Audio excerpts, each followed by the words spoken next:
Tema 8. Adquisición de imágenes, sensores y plataformas. A continuación vamos a dar unas breves pinceladas sobre los sensores que se usan en teledetección y les remito al tema donde disponen de los contenidos desarrollados. Los instrumentos utilizados para detectar y medir variaciones de la radiación electromagnética procedente de la superficie terrestre se denominan sensores. Esta variación de energía se transforma en una señal que puede almacenarse en soporte analógico, como el caso de la fotografía aérea, o digitalmente. En este último caso consiste en un conjunto de valores numéricos que posteriormente pueden visualizarse. La mayoría de las imágenes captadas por los sensores presentan un formato digital. Existen una gran variedad de sensores y se pueden clasificar en función de diferentes criterios. Según el origen de la radiación que ilumina la superficie, se distinguen sensores pasivos. No poseen fuente propia de radiación y captan exclusivamente la radiación natural. Normalmente se trata de la luz solar o de la energía emitida por la propia superficie terrestre. Por ejemplo, cámara fotográfica sería un tipo de sensor pasivo. Los sensores activos son los que están equipados con una fuente propia de radiación. Esta radiación es dirigida a la superficie terrestre y la fracción reflejada es recogida de nuevo por el sensor. El más conocido es el radar. Según la forma en que es detectada la energía electromagnética y la forma en que se almacena la información se distingue la detección fotográfica u óptico-fotoquímica. La radiación es captada en una capa fotosensible después de que ésta pase a través de un sistema óptico o cámara. Detección eléctrico-óptica. Incluye dos tipos de sistemas. El sistema de tubo de imagen similar a la cámara de televisión. La imagen se forma sobre una superficie fotoeléctrica que detecta la radiación. Posteriormente, la superficie se escanea con un haz de electrones que produce señales eléctricas, las cuales forman una imagen latente de vídeo que se almacena. Y luego estarían los sistemas escáneres o exploradores de barrido que utilizan detectores de fotones. Los fotones penetran en la estructura cristalina del detector a través de un sistema óptico y originan una señal eléctrica que es analizada por unos detectores que codifican las diferencias de energía y construyen una imagen latente. Y finalmente la detección electrónica o de antena, que hacen una comparación electrónica entre las condiciones físicas en las que se ha transmitido la radiación, con el eco generado por la superficie terrestre que de nuevo es detectado por el sensor. Esta comparación de la onda en términos de amplitud-tiempo se usa para generar una imagen. La resolución de un sensor, es decir, su capacidad para registrar información de detalle, depende de sus características y de las plataformas que lo transportan. El concepto de resolución de una imagen implica al menos 4 aspectos: resolución espacial, espectral, radiométrica y temporal. La resolución espacial es el detalle con el que se percibe una imagen y hace referencia al tamaño del objeto más pequeño que puede distinguirse. Depende de las características del sensor y de la plataforma que lo soporta, siendo muy importante la distancia entre la superficie analizada y la plataforma donde está el sensor. Cuanto mayor sea la distancia, menor es el detalle y mayor será la superficie explorada. En un sistema fotográfico se mide como la separación mínima a la cual los objetos aparecen distintos y separados. Se mide en unidades de longitud y depende de la longitud focal de la cámara y de su altura sobre la superficie.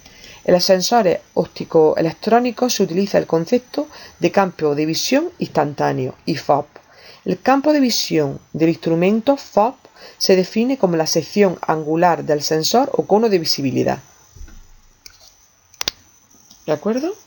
Este se traduce en el campo de visión instantáneo IFOP, que hace referencia a la superficie que el sensor es capaz de observar en un momento concreto y está determinado por el FOB, es decir, por el campo de visión del instrumento y por la altura del satélite. Esto condiciona el tamaño de la unidad mínima de información incluida en la imagen y marca el nivel de detalle de la información que se obtiene y por lo tanto condiciona la escala de trabajo. Hay un amplio rango de resoluciones espaciales para los sensores en funcionamiento, desde un detalle espacial de menos de 1 metro por 1 metro hasta celdas de 8 kilómetros de lado. En la figura vemos la importancia de la resolución espacial para identificar elementos en la imagen. La imagen de arriba a la izquierda es la de mayor resolución espacial. Cuando las imágenes solo son identificables elementos de gran tamaño, se habla de baja resolución espacial, mientras que si se pueden identificar pequeños objetos, se trata de imágenes de alta resolución. La resolución radiométrica se define como la diferencia de energía radiante que puede ser detectada por el sensor.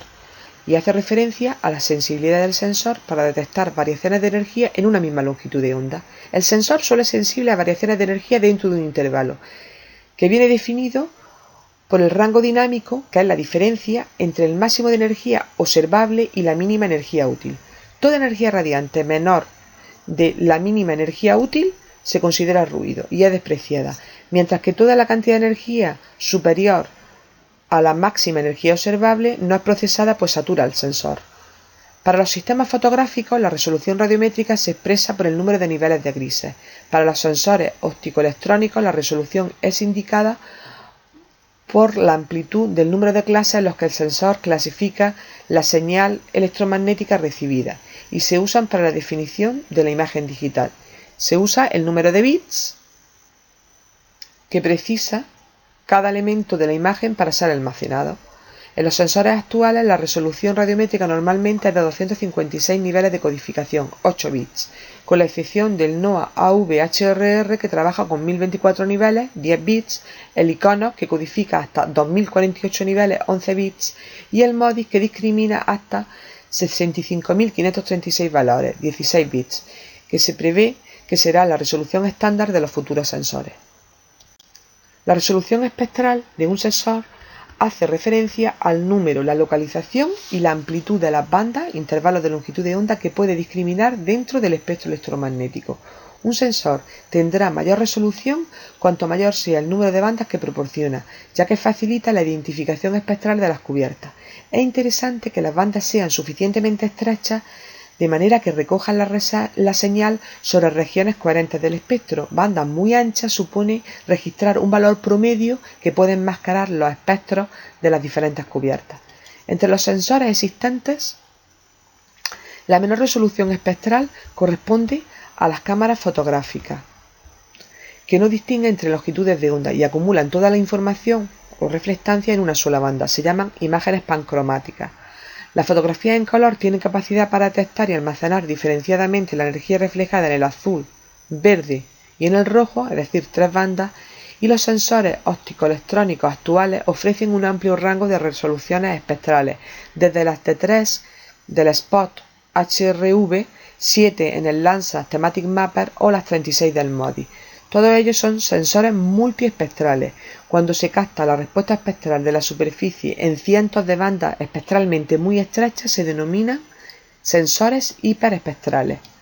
En la figura vemos ejemplos del tipo de información contenido por sensores pancromáticos, una banda, multiespectrales, 3 bandas e hiperespectrales, cientos de bandas. La resolución temporal se refiere a la periodicidad con la que el sensor adquiere las imágenes de una misma porción de terreno. Depende de las características orbitales del satélite y de las características del sensor, como el ángulo de observación o la anchura de su traza. También influyen las condiciones atmosféricas, ya que estos no pueden observar áreas cubiertas de nubes. Hay sensores nuevos para paliar este problema que tienen la capacidad de visión no vertical, pudiendo enfocar una zona de interés desde órbitas cercanas. En el tema desarrollado pueden ampliar las secciones que hemos visto en el vídeo y estudiar además en detalle los tipos de sensores y las plataformas.